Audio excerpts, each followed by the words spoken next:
Blood on the dashboard. That was the last image burned into my retinas before the cold took over.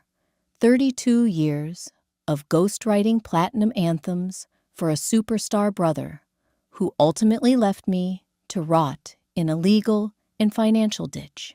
He wore the designer crowns. I swallowed the cheap painkillers. Then a sudden snap of hot summer air hit my lungs. The scent of teenage body spray and old guitar strings. 18 again. The notebook of hits sat heavy in my lap, and this time the ink was mine. Sunlight stabbed through the cheap Venetian blinds, carving dusty white lines across my face. The heat was suffocating, the kind of thick, stagnant August air that presses down on your chest and makes it hard to breathe. But it wasn't the heat that had me gasping. It was the absolute, undeniable absence of pain. My hands flew to my ribs, intact. No shattered bone protruding through the skin. No metallic taste of blood pooling in the back of my throat. My fingers unscarred and calloused only by guitar strings gripped the edge of a flimsy pressed wood desk. I stared at the room. Faded band posters peeling at the corners. A laundry basket overflowing with concert tees. The digital clock glowing red. August 12th, 2012. Bile rose in my throat, hot and sour. I stumbled back my spine, hitting the edge of the twin bed. 14 years. I had snapped backward across 14 years of history, bypassing the lawsuits, the public humiliation, the empty bank accounts, and the final fatal car crash on a slick canyon road. My eyes locked onto the object, resting in the center of the desk. A black leather-bound notebook. The spine was cracked, the pages warped from spilled coffee and sweat. I moved toward it like it was a live explosive. Flipping it open, my eyes scanned the messy scrawl on the first page. Neon heartbreak. The chords were jotted in the margins. The bridge was circled twice in red ink. This was the song. The exact track that would go viral on early streaming platforms, catch the ear of a major label scout, and launch my brother into the stratosphere of pop rock royalty. In my previous life, I handed this notebook over willingly. I stayed in the basement, tweaking the bass lines, writing the follow-up albums, believing his lies about protecting me from the spotlight, and building an empire together. When the empire was built, my name wasn't on the deed. When I finally threatened to speak up, his PR machine painted me as a delusional, drug-addicted hanger-on, trying to extort his famous sibling. Footsteps pounded up the stairs. Heavy, hurried, familiar. The bedroom door swung open without a knock. Tristan stood in the doorway, looking exactly as he had in the early days. Thick, perfectly tousled blonde hair. That effortless, arrogant smirk that passed for charm to the untrained eye. He was wearing a vintage denim jacket he'd stolen from our dad's closet, a guitar strapped across his back. He looked like a star. He always did. That was the problem. "Dean," he said, breathless, tapping his knuckles against the doorframe.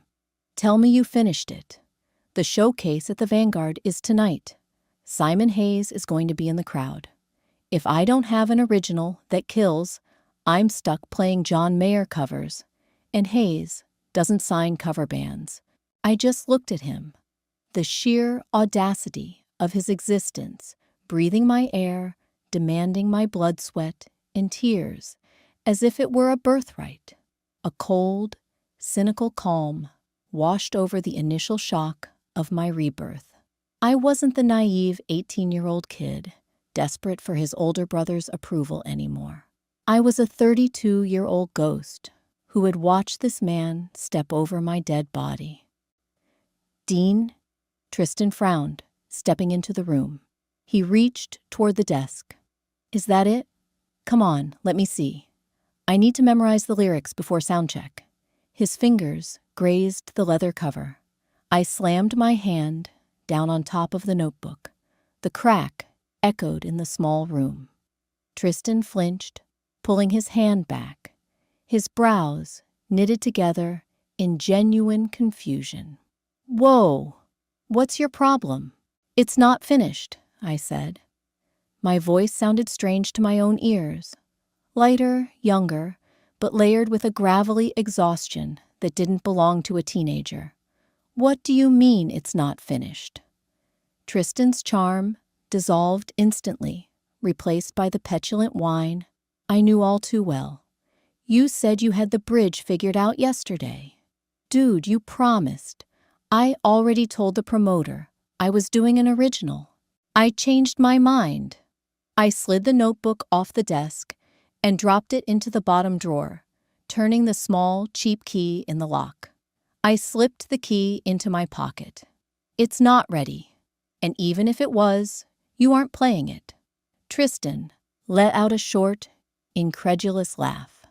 He crossed his arms, leaning his weight onto one leg. Okay, very funny.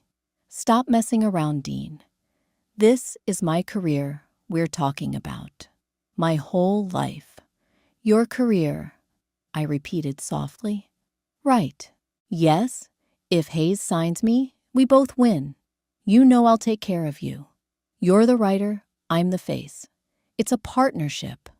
The lie rolled off his tongue so smoothly. He had practiced it. He had probably believed it in some twisted, narcissistic way, right up until the moment he decided I was a liability. No, I said, leaning back against the desk, crossing my arms to mirror him.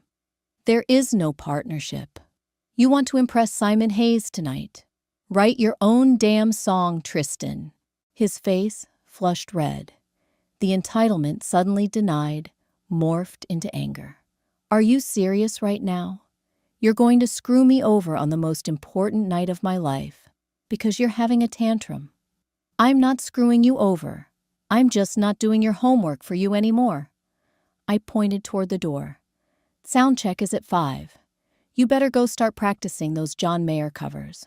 Tristan stared at me, searching my face for the familiar submission he had relied on his entire life. He found nothing but a brick wall. He scoffed, shaking his head. Fine.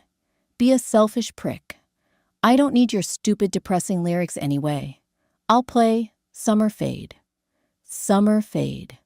A painfully generic 4-chord track Tristan had written when he was 16. It rhymed girl with world 3 times. Knock 'em dead, I said flatly. He spun on his heel and stormed out, slamming the door so hard the Nirvana posters shuddered on the wall. I stood in the quiet room, listening to his heavy boots stomping down the stairs. I reached into my pocket, my fingers curling tightly around the small metal key. The timeline was broken, and I was going to enjoy watching the pieces fall. The Vanguard was exactly as I remembered it. A converted warehouse on the edge of the industrial district that smelled permanently of stale beer-cheap smoke and desperate ambition. Sticky floors, a sound system that buzzed whenever the bass hit too hard, and a lighting rig that blinded the performers while leaving the crowd in shadow. I stood near the back by the bar, nursing a watered-down soda, watching the local acts butcher their way through 20-minute sets. The air was thick with nervous energy. I didn't have to come. I could have stayed home, locked in my room, securing the copyrights to every hit song I had ever written. But I needed to see this. I needed to witness the exact moment my brother's manufactured destiny hit the brick wall of reality. I spotted Simon Hayes sitting in a VIP booth near the soundboard. The legendary A&R rep looked bored, to tears swirling a glass of scotch, his phone glowing in his lap. In the previous timeline, Tristan had taken the stage, struck the opening chords of Neon Heartbreak, and Hayes had put his phone away. By the chorus, Hayes was standing. By the end of the set, the contract was practically drawn up. At 9:30 p.m., the MC tapped the microphone, the feedback whining through the venue. All right, up next, we got a local favorite. Give it up for Tristan Miller. A smattering of applause broke out mostly from a group of girls Tristan had undoubtedly charmed in the parking lot. Tristan walked onto the stage. I had to hand it to him. He looked the part. He had the swagger, the effortless grip on the microphone, stand the brooding gaze out into the darkness. He plugged in his acoustic guitar, adjusted the strap, and leaned into the mic. Hey everyone, this is an original. It's called Summer Fade. He struck the first chord. It was flat, not egregiously terrible, but just dull enough to bleed all the energy out of the room. He started singing. Tristan had a good voice, smooth radio friendly, but it lacked the grit and emotion that my lyrics demanded. Without my words to carry him, without my complex melodies to elevate his standard vocal range, he was just another pretty boy, playing a derivative pop song in a dive bar. We walked by the ocean. The sun was so bright. You told me you loved me in the middle of the night. I took a sip of my soda, watching the crowd.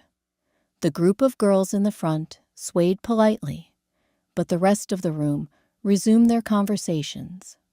The clinking of glasses and the hum of chatter began to drown out the acoustic guitar. Tristan noticed. I saw the micro-expressions flicker across his face, the tightening of his jaw, the slight widening of his eyes as he realized he didn't have them. He tried to push more volume into his vocals, overcompensating, causing the high notes to strain and crack slightly. I shifted my gaze to Simon Hayes. The scout hadn't even looked up from his phone. He was texting his face, bathed in the pale blue light of the screen, completely oblivious to the golden boy dying a slow death on stage. The song dragged on. 4 minutes felt like an eternity. When Tristan finally strummed the last chord, the applause was scattered and polite. Pity applause. Thanks, Tristan muttered into the mic, his face flushed. He unplugged his guitar, practically fleeing the stage. I set my plastic cup on the bar and made my way toward the back exit.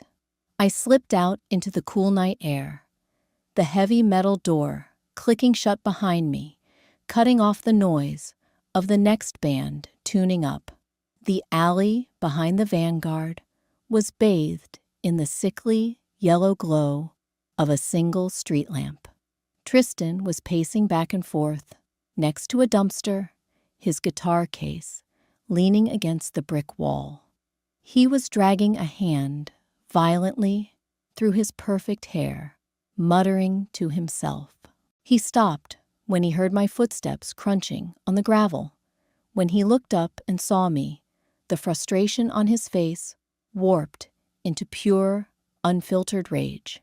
He closed the distance between us in 3 long strides, grabbing the collar of my jacket. You did this, he hissed, his breath smelling of anxiety and breath mints.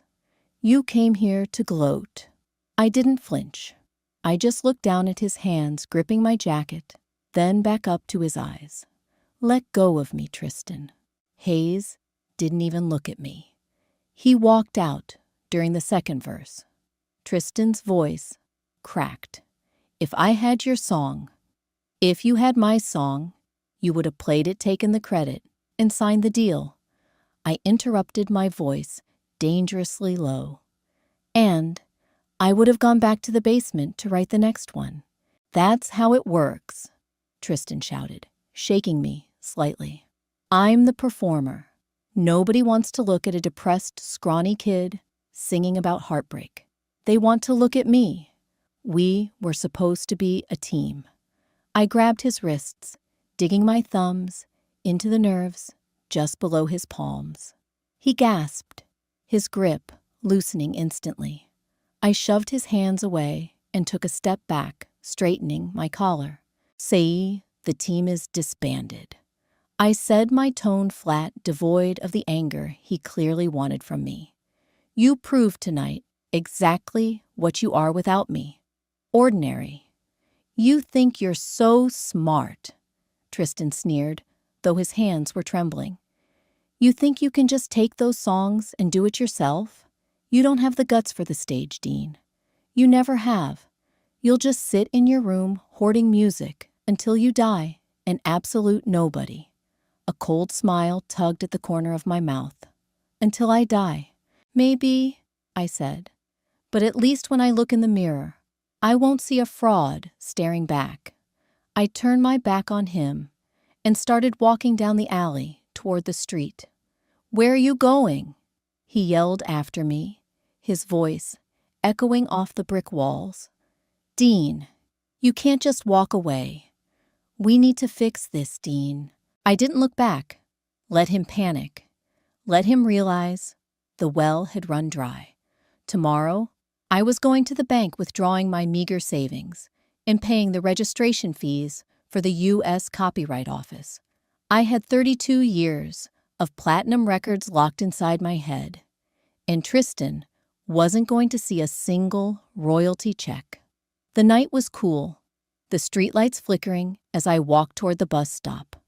For the first time in over a decade, I felt something I hadn't felt since I was a teenager. Hunger. The hum of the public library's air conditioner sounded like a dying engine. It rattled against the drop ceiling, barely pushing the stale, paper-scented air around the computer lab. Sitting at Terminal 4, my fingers flew across the sticky, yellowed keys of a Dell keyboard. The U.S. Copyright Office website was a clunky, bureaucratic nightmare in 2012, but to me, it looked like the gates of heaven. Form SR, sound recordings. Form PA, performing arts. $35 per application. I had exactly $212 in my checking account, earned from stocking shelves at a local hardware store. It was enough to lock down the first 6 tracks of what would have been Tristan's platinum debut album. Neon Heartbreak, Midnight Gasoline, The Long Way Down. I typed the titles with a methodical, almost clinical precision. Under the field labeled author and claimant, I typed my own name, Dean Miller. Hitting the final submit button sent a physical jolt down my spine. The confirmation screen loaded stark and boring, but it was the most beautiful thing I had ever seen. The ink was dry. The lock was turned. Walking back to the house we shared with our parents, the humid afternoon heat clung to my skin like a wet towel. The neighborhood was painfully suburban. Sprinklers ticking over manicured lawns, minivans parked in driveways. It was the kind of neighborhood that bred complacency, the kind of place Tristan was desperate to escape, as long as he didn't have to do the actual walking. The moment the front door clicked shut behind me, the suffocating atmosphere of the Miller household hit me. The smell of cheap pot roast and impending conflict hung heavy in the hallway. "Dean, kitchen, now," my father's voice. Greg Miller was a middle management lifer who channeled his own crushed rock and roll dreams entirely into his oldest son. I walked into the kitchen, dropping my backpack onto a stool. They were assembled like a tribunal. My father stood by the counter arms, crossed over his fading polo shirt. My mother, Susan, sat at the table, nervously picking at her cuticles. And there was Tristan, slumped in a chair, playing the wounded martyr. He hadn't bothered to wash the stage sweat out of his hair. "Where have you been?"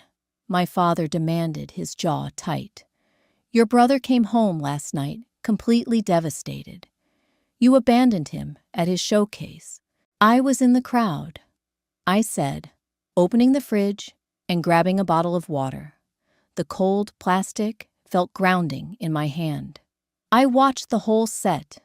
It wasn't my fault Simon Hayes spent the entire time texting." "Don't play dumb," Tristan snapped, sitting up straight. The victim facade cracked, revealing the venom underneath. "You know exactly why I bombed. You promised me that song, Dean. You sabotaged me." My mother looked up, her eyes wide and pleading. "Dean, honey, why would you do that? You know how important this was for Tristan. You boys are supposed to support each other. You write the music, he sings it. That's how your little band works. Your little band." The words scraped against my eardrums. That was how they always framed it. A joint venture, a team effort.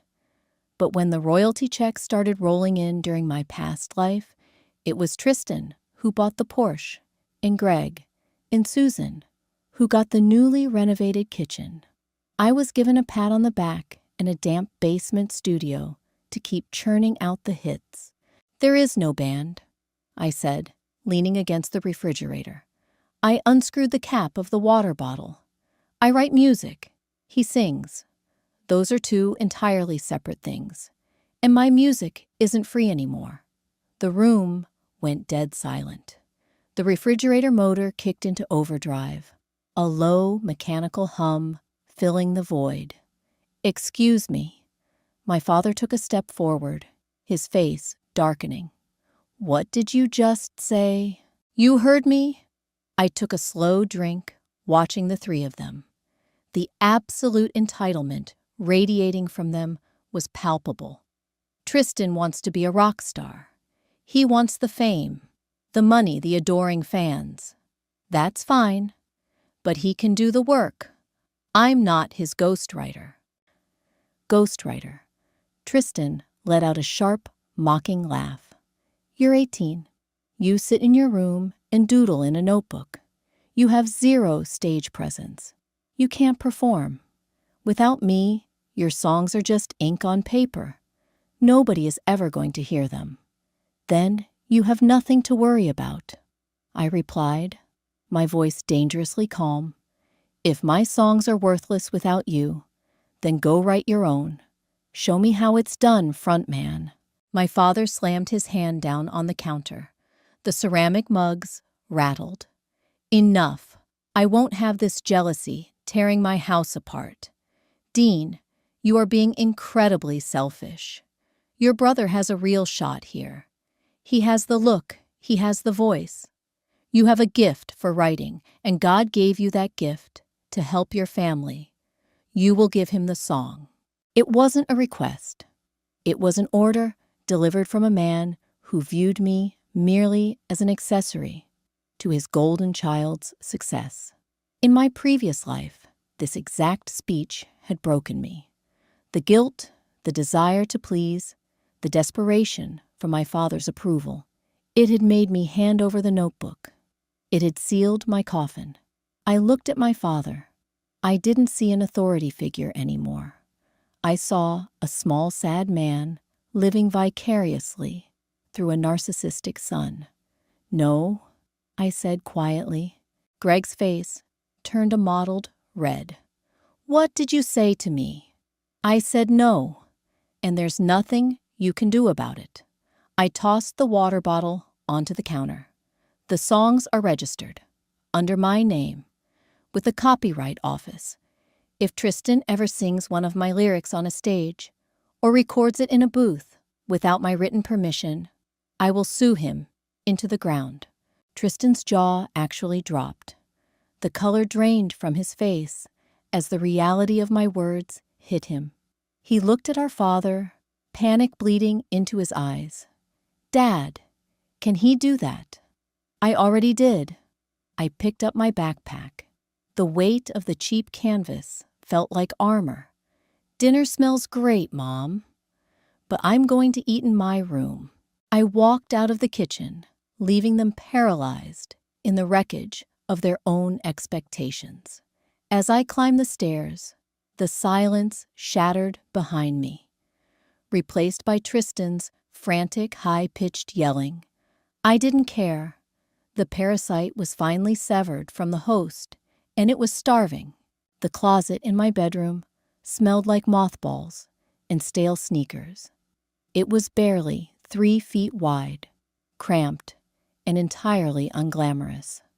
But the hanging winter coats acted as cheap acoustic dampening, deadening the harsh reflections of the room. This was my studio. Sitting cross-legged on the floor, I balanced a bulky 2008 MacBook Pro on my knees. A heavy silver blue snowball microphone, bought used from a pawn shop for $40, rested on a stack of shoeboxes plugged into the laptop via a frayed USB cord. In my hands was my battered acoustic guitar, a cheap Yamaha with strings so old they felt like rusty wire. It was primitive. In my previous life, by the time Neon Heartbreak was officially recorded, Tristan was in a $1 million studio in Los Angeles, singing into a vintage Neumann U47 microphone, guided by a producer who had 3 Grammys on his shelf. The track had been polished until it blinded you, a shiny, overproduced pop rock anthem designed for arena tours. But stripped of all that gloss, the song wasn't about arenas. It was about suffocating in a small town, about the hollow, metallic taste of betrayal. It was a dark, brooding piece of music that Tristan had turned into a party anthem by smiling through the chorus. I wasn't going to smile. I hit the space bar to start recording on GarageBand. A red bar began slowly crawling across the screen. Taking a deep breath, I closed my eyes and struck the opening chords. The Yamaha sounded slightly muddy, lacking the crisp high end of an expensive Taylor or Martin, but the grit suited the moment. My calloused fingers slid up the fretboard, the steel strings biting into my skin. It was physical. It was real. I leaned toward the silver microphone and opened my mouth. I had never been a singer. Tristan was right about that much. My voice didn't have his effortless, buttery tone. It was a little rough around the edges, a baritone that cracked slightly when I pushed it too hard. But I didn't have to fake the emotion. I had 32 years of resentment, of watching my brother steal my life, of dying alone on a dark canyon road. I poured every ounce of that blood into the vocal take. Neon Heartbreak flashing in the rain. You sold me out for a ticket on the midnight train. I'm sweeping up the glass you left behind while you're out there, pretending you're doing fine. I didn't stop to do multiple takes. I didn't punch in to fix a slightly flat note in the second verse. I played it straight through, letting the raw anger and profound exhaustion bleed into the cheap microphone. When I hit the final fading chord, I let it ring out until the sound completely died in the cramped closet. I hit the space bar to stop the recording. Pulling the laptop out of the closet, I set it on my desk and hit playback. It was jarring. There was a slight hiss from the cheap USB connection, and the guitar sounded a bit boxy. But the vocal made the hair on my arms stand up. It sounded like a man who had nothing left to lose. It was authentic. In an era of auto-tuned, plastic-wrapped pop idols, it sounded like a jagged piece of shrapnel. I spent the next 2 hours doing basic equalization, rolling off the muddy frequencies, and adding a touch of digital reverb to give the vocals some space. It wasn't perfect, but it was ready. Opening the web browser, I navigated to SoundCloud. The platform was still in its golden age, a wild west, where obscure indie tracks could catch fire overnight without major label backing. Create account. I stared at the username field. I couldn't use Dean Miller. My parents would find it. Tristan would find it. He'd accuse me of stealing his spotlight. Or worse, my father would try to claim ownership since I lived under his roof. I needed a wall between the music and the boy they thought they knew. My fingers hovered over the keyboard. I thought about the car crash, the coldness, the feeling of waking up in a life that was supposed to be over. I typed the moniker, The Revenant. I uploaded the track. For the album artwork, I used a grainy black and white photo I'd taken of a shattered street lamp down the block. Nothing flashy, no face, no name, just the music, upload complete. I closed the laptop just as the handle to my bedroom door rattled. The cheap brass lock I had installed that morning held firm. Dean. Tristan's muffled voice came through the cheap wood. He pounded his fist against the door. Open up. Dad took the keys to my car. He says I have to pay my own insurance now if I'm not bringing in money from the gigs. This is your fault. I leaned back in my desk chair, listening to his pathetic, panicked whining. The golden boy was finally experiencing consequences. Without my songs as leverage, our father had no reason to treat him like royalty. The free ride was ending. Get a job, Tristan. I called back my voice, dripping with apathy. You little psycho. You think you can just ruin my life and hide in there. He kicked the bottom of the door, a loud thud echoing through the room. You're nothing without me. Nobody cares about a songwriter. I didn't answer. I just watched the closed lid of my laptop. Down in the digital ether, on a server hundreds of miles away, Neon Heartbreak was sitting in the dark. It had 0 plays, 0 followers. But it was out there. A ghost ship launched into the night. Let Tristan scream in the hallway. Let him kick the door. He was fighting a war that was already over. I had the high ground, and all I had to do was wait for the world to listen. Rain battered the corrugated roof of the hardware store, drowning out the tinny classic rock radio playing over the PA system. The smell of fertilizer and freshly cut brass keys hung thick in the damp air. Leaning against the checkout counter, my thumbs moved across the cracked screen of my heavy early-generation smartphone. The browser was slow hanging for several agonizing seconds before the web page finally refreshed. The orange cloud logo loaded, then the play count, 42,000.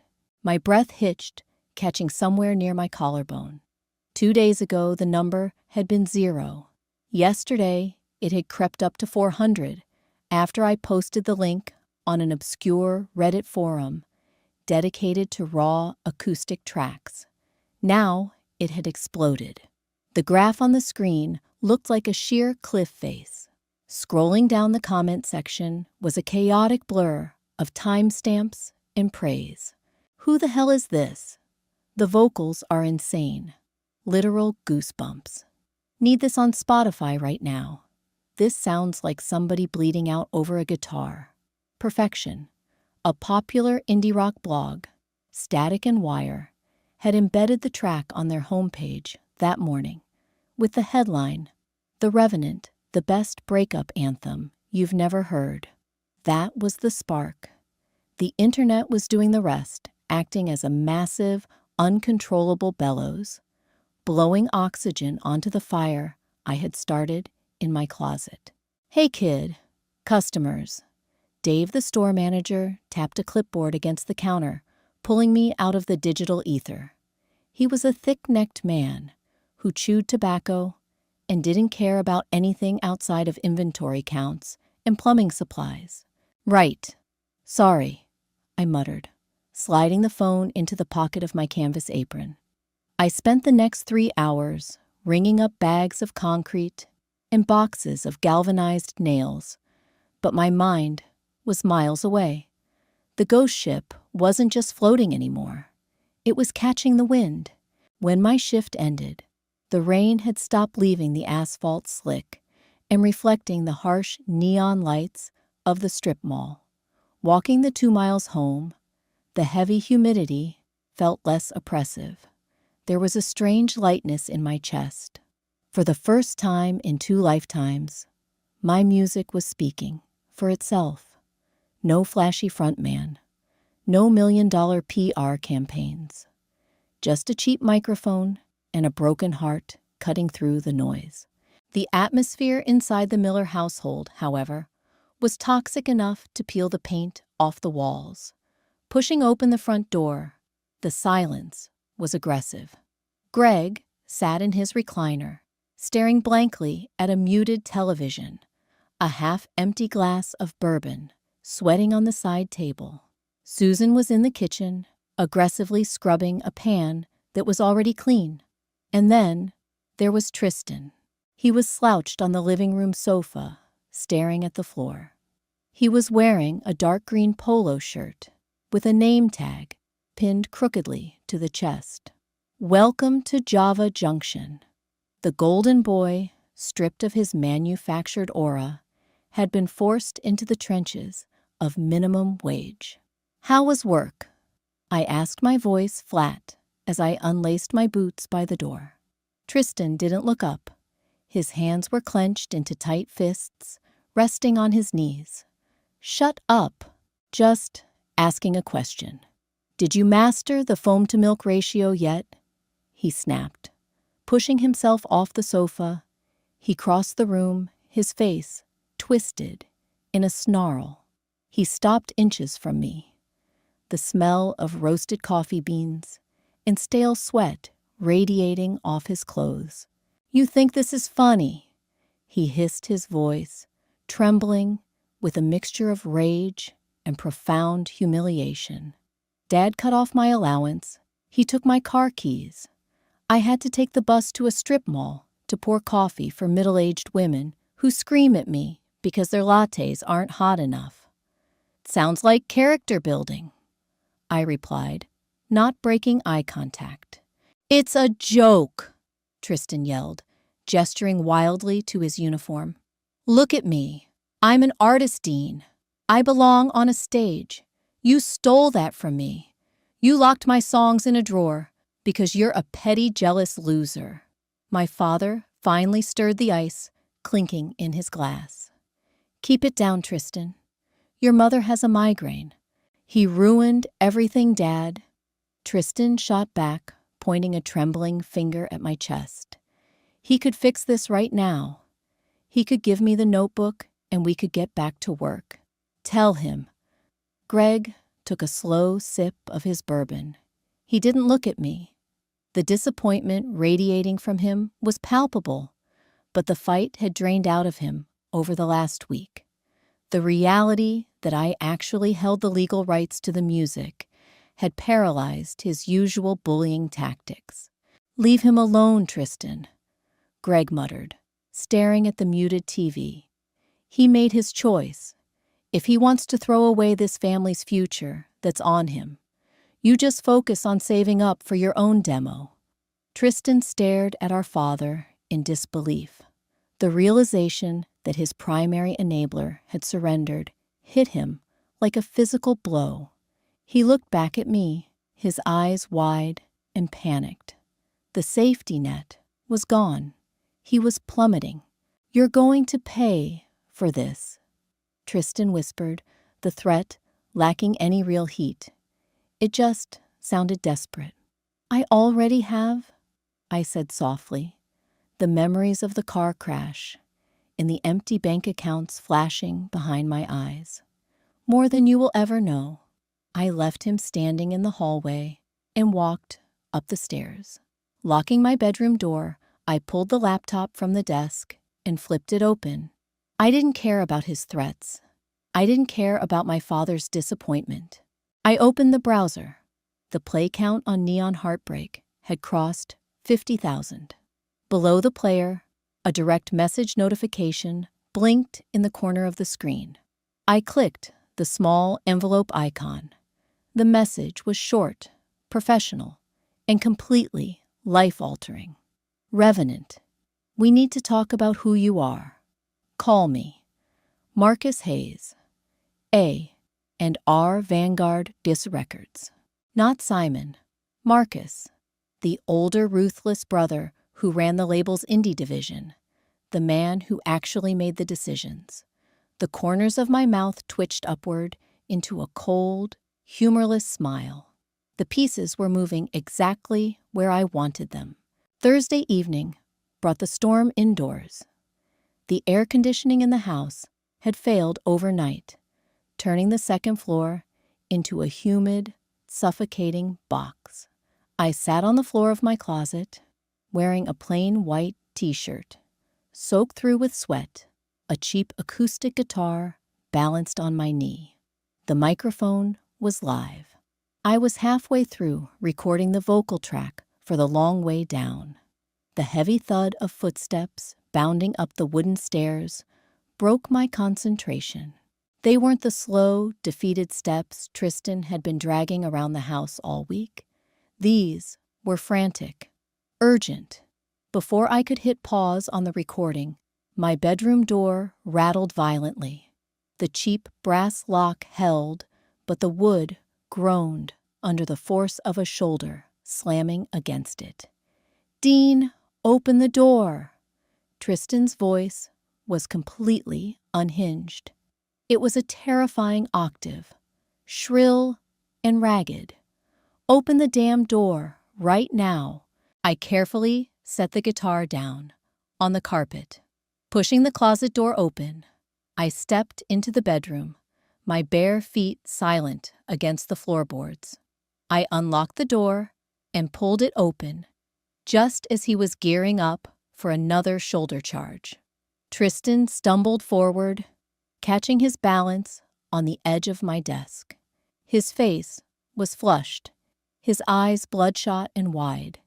In his left hand, he was clutching his phone so tightly, his knuckles were white.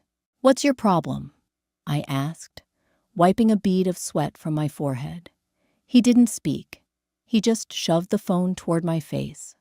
The screen was open to the Static and Wire blog. The bold headline glared back at me.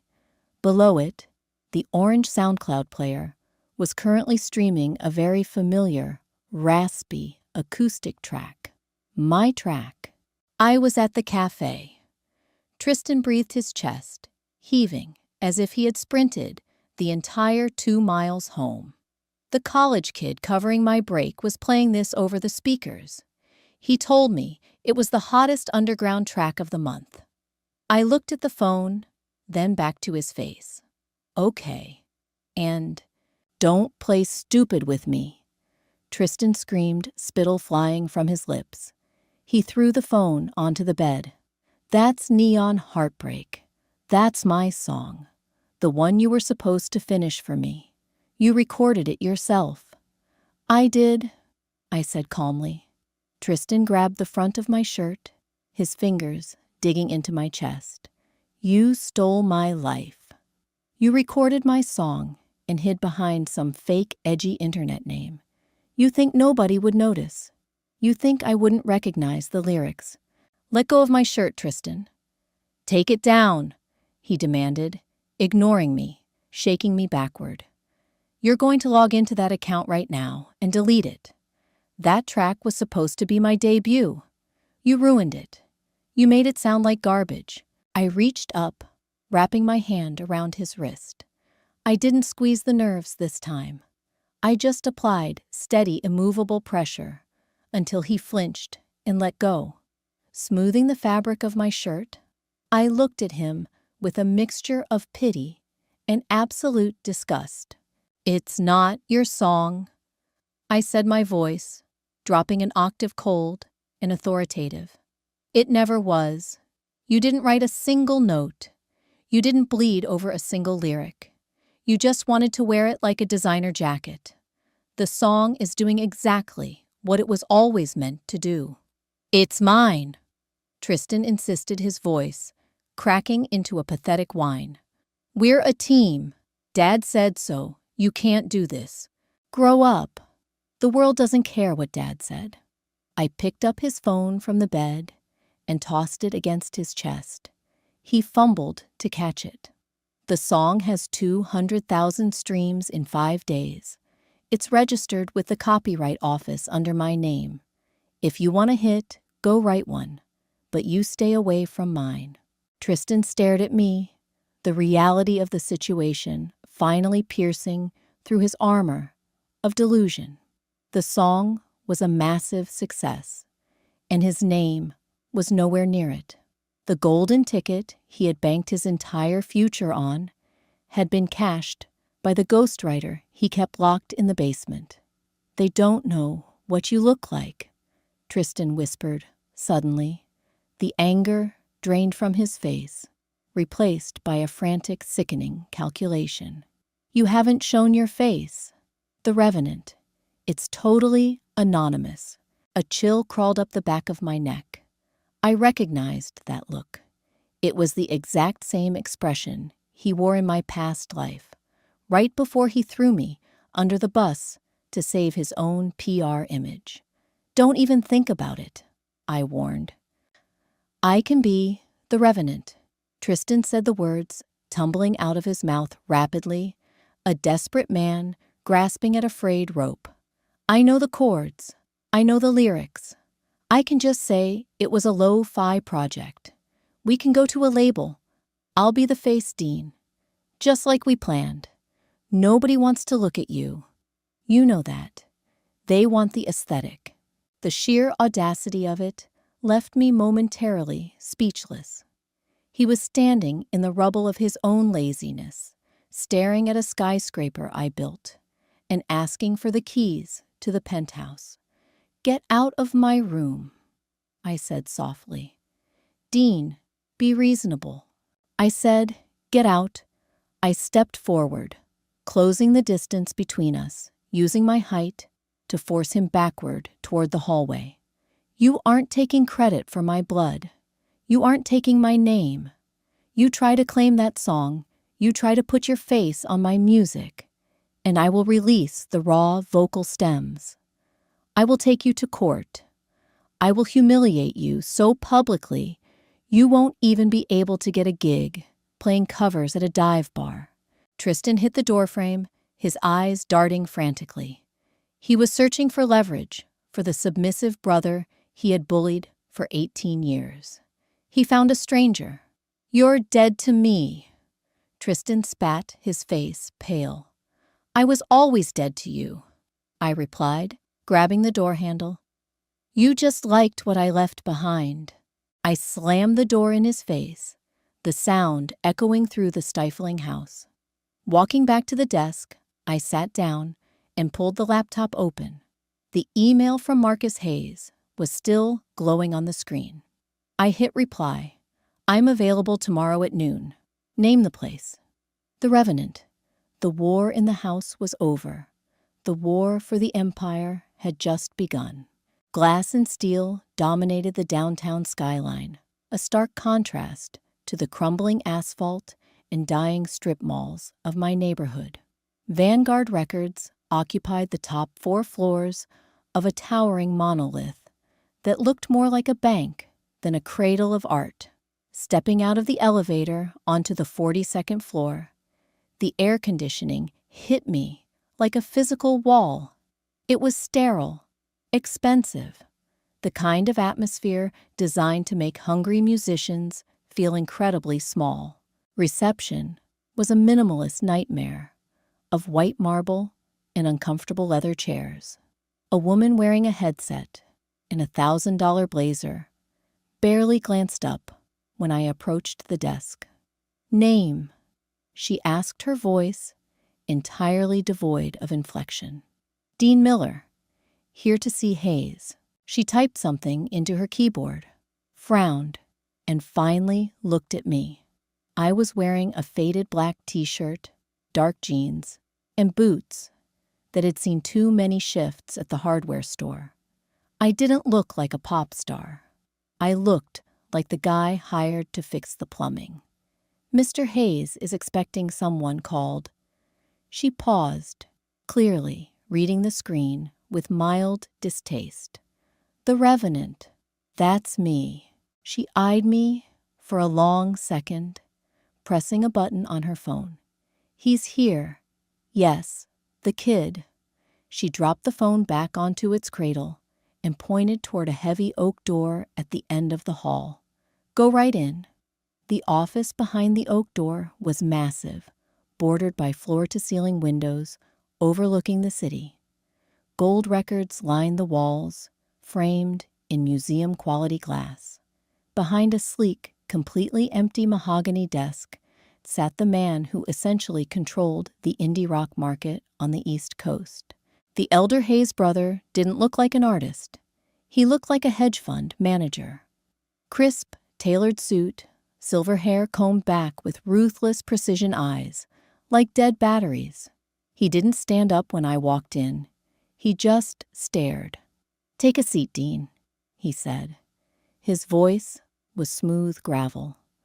"Or do you prefer Revenant?" "Dean is fine." I dropped into the leather chair opposite him. I didn't fidget. I didn't gawk at the gold records. 32 years of dealing with label executives in a past life had completely neutralized the intimidation factor. They were just men who monetized other people's blood. Hayes steepled his fingers, leaning back in his expensive chair. "I'm going to be completely honest with you, Dean. When I heard the track, I pictured someone with a bit more mileage. You look like you should be studying for a calculus exam, not writing suicide notes on an acoustic guitar. Age is just a number on a driver's license," I replied, keeping my posture relaxed. "The music is the product.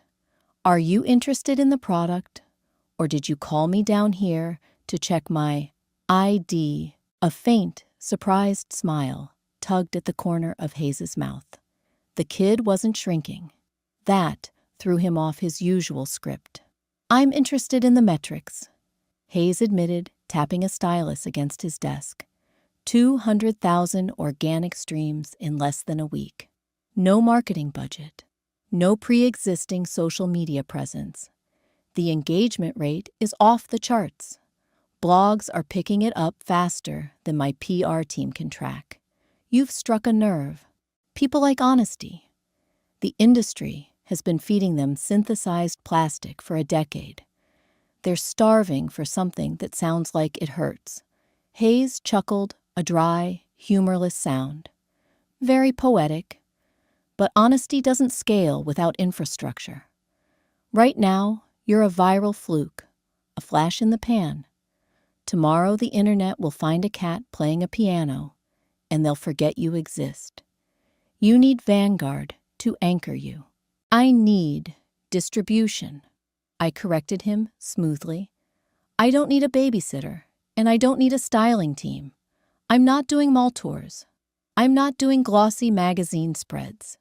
Hayes leaned forward, resting his elbows on the desk. The businessman was fully engaged now. If you want the machine to work for you, you have to feed it. People want to see the face behind the pain. We package the angst. We put you in a leather jacket, mess up your hair, and put you on a stage. No, the word hung in the sterile air, heavy and absolute. Hayes blinked. "Excuse me. You don't own my image because my image isn't part of the deal. I remain anonymous. No photos. No interviews unless they are text-based. No live performances until the album drops. And even then, I control the staging." "That's commercial suicide." Hayes snapped his patience, fraying. "You're an 18-year-old kid. You don't dictate terms to Vanguard." I stood up. I didn't slam my hands on the desk. I didn't raise my voice. I just looked down at him with the cold, dead-eyed certainty of a ghost who had already seen how the movie ends. Simon Hayes ignored my brother at the Vanguard last week, I said softly. Tristan Miller. He played a terrible acoustic set. Simon spent the whole time texting. You know why. Hayes narrowed his eyes. Why? Because you sell faces every day. The city is full of pretty kids with acoustic guitars. But you don't have this music. I have an entire album already tracked in my closet. It's better than Neon Heartbreak. It's darker, it's heavier, and it will debut at #1 on the alternative charts. I stepped back toward the door. If you want the publishing rights, you accept the anonymity clause. If you don't, I'll walk over to Columbia Records this afternoon. They like money just as much as you do. Silence stretched across the massive office. The hum of the air conditioner felt deafening. Hayes stared at me, calculating the bluff. But there was no bluff. Sit down, Dean. Hayes finally muttered, opening a drawer and pulling out a thick legal pad. Let's talk about royalty splits. Thunder cracked loudly over the suburbs, rattling the cheap windows of the Miller house. The summer storms had finally broken, washing away the oppressive humidity, but leaving behind a grim, gray atmosphere. Inside, the tension was suffocating. 3 weeks had passed since the meeting at Vanguard Records. The contract was signed. The advance money was sitting safely in a newly opened private bank account, and Neon Heartbreak had just crossed 1 million streams. Sitting at the kitchen table, nursing a cup of black coffee, I watched the rain lash against the glass. The house was quiet, too quiet. My father was at work, my mother was running errands, and Tristan was a ghost in his own home. He had quit his job at the coffee shop after 3 days. He rarely left his room. My laptop chimed from the table. A notification from the label's PR liaison. Check YouTube. Search your brother's name. A cold knot formed in my stomach. I opened a new tab, my fingers moving quickly over the keyboard. I typed Tristan Miller into the search bar. The top result was a video uploaded 4 hours ago. It already had 80,000 views. The thumbnail was a poorly lit shot of Tristan sitting on the edge of his bed, looking disheveled, tears brimming in his eyes. The title, The Truth About the Revenant, My Brother Stole My Music. I clicked play. Tristan's face filled the screen. He hadn't shaved in days. He looked perfectly broken playing the victim, with the same natural talent he used to charm girls in bar parking lots. Hey guys, Tristan said to the camera, his voice shaking. He wiped a dramatic tear from his cheek. I didn't want to make this video. I really didn't. But I can't stay silent anymore while my family is being ripped apart. He took a shaky breath, looking away from the lens as if the pain was simply too much to bear. It was a masterclass in emotional manipulation. A lot of you have been listening to a track called Neon Heartbreak by an artist calling himself The Revenant. Tristan continued his voice, dropping to a somber whisper. That song, it's deeply personal. It's about a betrayal that tore my life apart. But the voice you hear on that track, that's not the person who lived it.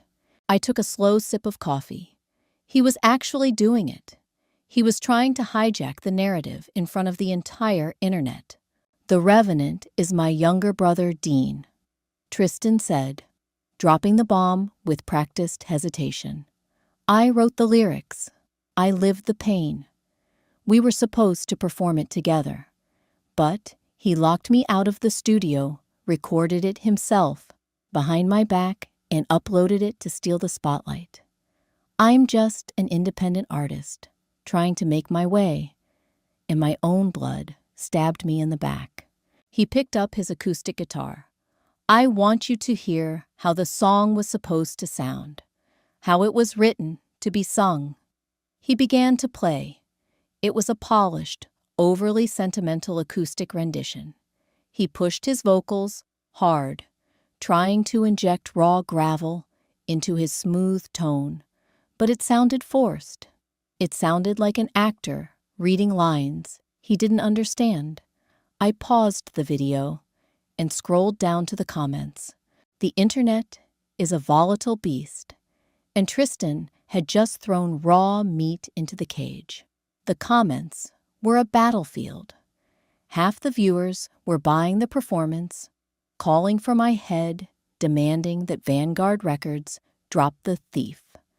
The other half were skeptical, noting that Tristan's version completely lacked the haunting soul of the original track. My phone buzzed on the table. It was Hayes. "Tell me you're watching this train wreck." The executive barked the moment I answered. "I'm looking at it right now," I said calmly. "Your brother is a liability, Dean. He just doxed you to 1 million people. We're getting bombarded with emails. Blogs are picking up the video. The stolen song narrative is going viral." Hayes sounded stressed, but beneath the panic, I could hear the ruthless calculation of a man who dealt in public outrage every day.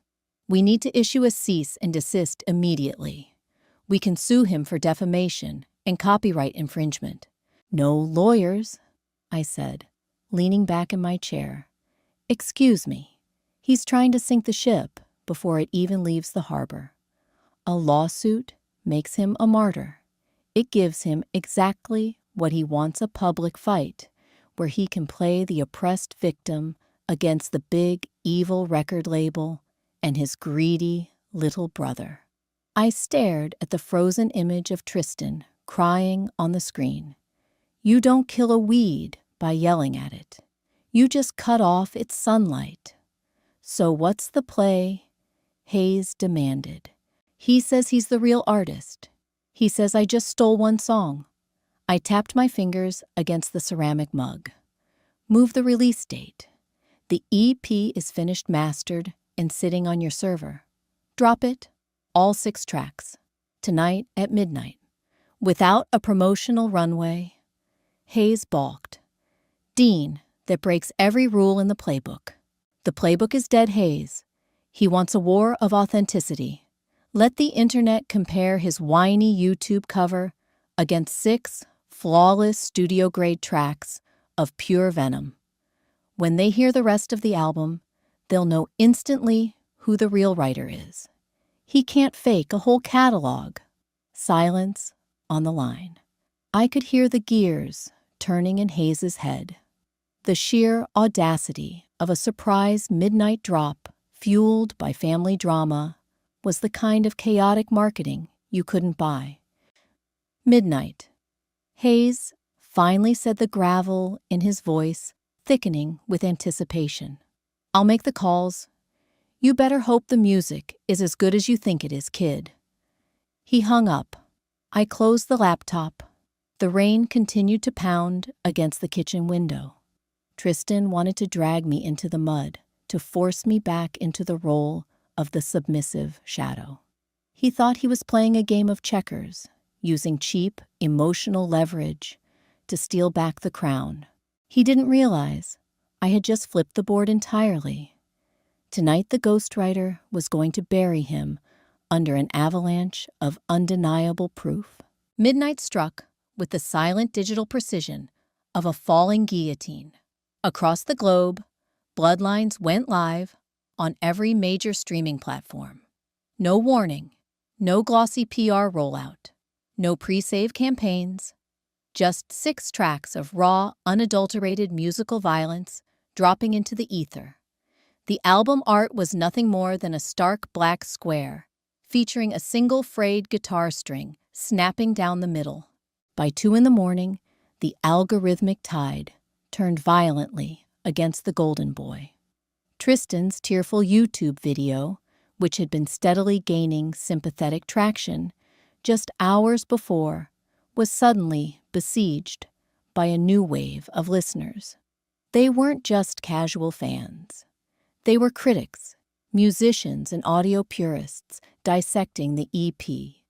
They listened to The Long Way Down, a brutal 6-minute ballad featuring a finger-picking pattern so intricate and a vocal delivery so gut-wrenching that it made Tristan's 4-chord acoustic cover sound like a child banging on a plastic toy. The comment section under his video morphed into a brutal digital firing squad. Dude, you couldn't write the bridge on track 4 if you had 100 years. He's literally singing about you trying to steal his work on track 3. You played yourself. Take the video down, man. This is just embarrassing now. Sunlight eventually breached my window panes, thick and heavy, with the promise of another sweltering August day. Cardboard boxes and black trash bags littered my bedroom floor. Packing didn't take long. 18 years of existence fit neatly into 2 canvas duffel bags and a hard-shell guitar case. I didn't own much, but what I had was finally, legally, and permanently mine. Zipping the last bag shut the heavy silence of the house pressed against my eardrums.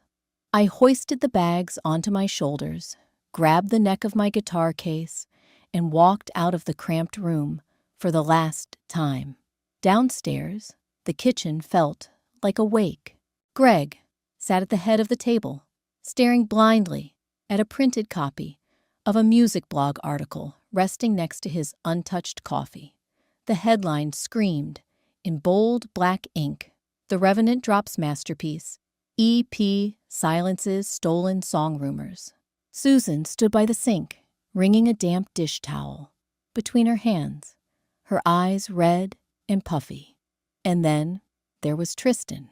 He sat slumped on the living room sofa, wearing the exact same clothes he had worn in his video. He looked like a hollowed-out shell, staring blankly at his phone screen as the dislike ratio on his upload climbed into the tens of thousands. His manufactured empire hadn't just crumbled.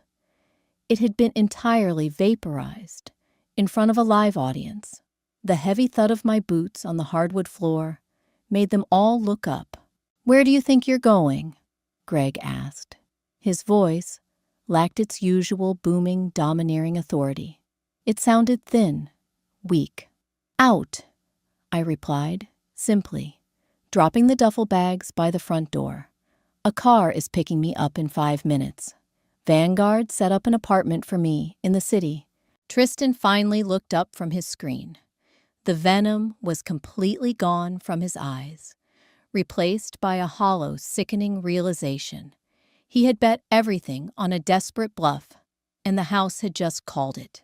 "They're laughing at me," Tristan whispered, his voice cracking. "Everyone, all the comments. They're calling me a fraud. They're calling you exactly what you are," I said, leaning my guitar case against the wall. Susan let out a stifled sob. "Dean, please. He's your brother. He made a terrible mistake. You don't have to destroy him like this. You have your label contract now. You have the money. Can't you just release a statement? Tell them it was a misunderstanding. He'll never get signed if you leave it like this." The sheer delusion of it all was almost breathtaking. Even now, standing in the smoking ashes of his deceit, they expected me to fall on my sword to protect his fragile ego. In my past life, I would have caved. I would have written the apology, taken the blame, and faded quietly back into the shadows to keep the peace. "No," I said, softly, looking my mother dead in the eye. "He dug the grave. He turned the camera on. He can lie in it." Greg stood up his chair, scraping violently against the linoleum. "You selfish prick. You're abandoning your own family over a few songs. I'm abandoning a parasite." I corrected my tone, dropping to a dangerous, icy calm. I pointed a finger at Tristan. He had his chance to earn his place. He chose to try and steal mine. Again, there are no more free rides. A car horn honked from the driveway. A sleek black town car sat idling by the curb, the Vanguard logo subtly printed on the driver's manifest. I grabbed the handles of my duffel bags and pushed the front door open. The humid summer air washed over my face, smelling of hot asphalt and impending rain. It was the scent of absolute freedom. "Dean!" Tristan yelled, stumbling off the couch, desperation finally breaking through his paralysis. "Wait, we can fix this." Turning back one last time, I looked at the golden boy standing in the doorway of a suburban house he would likely never leave. "There's nothing left to fix, Tristan. Enjoy the silence." I walked down the driveway, threw my bags into the trunk, and slid into the leather back seat. As the car pulled away, leaving the manicured lawns and the suffocating history behind, I didn't look out the rear window. The ghost was dead. The Revenant was finally breathing. The Revenant's empire is officially built, and the Golden Boy's facade has crumbled into dust. Betrayal is a bitter pill, but revenge set to a platinum soundtrack tastes incredibly sweet. Dean finally broke the chains of his past life, proving that raw, bleeding authenticity will always outshine a manufactured lie. If you loved watching this ghostwriter take his rightful throne and leave the parasite in the shadows, hit that like button right now. Subscribe to the channel for more deeply satisfying revenge stories, and drop a comment below, letting us know your favorite moment of Dean's payback. Share this video with someone who needs a reminder to never let anyone steal their spotlight.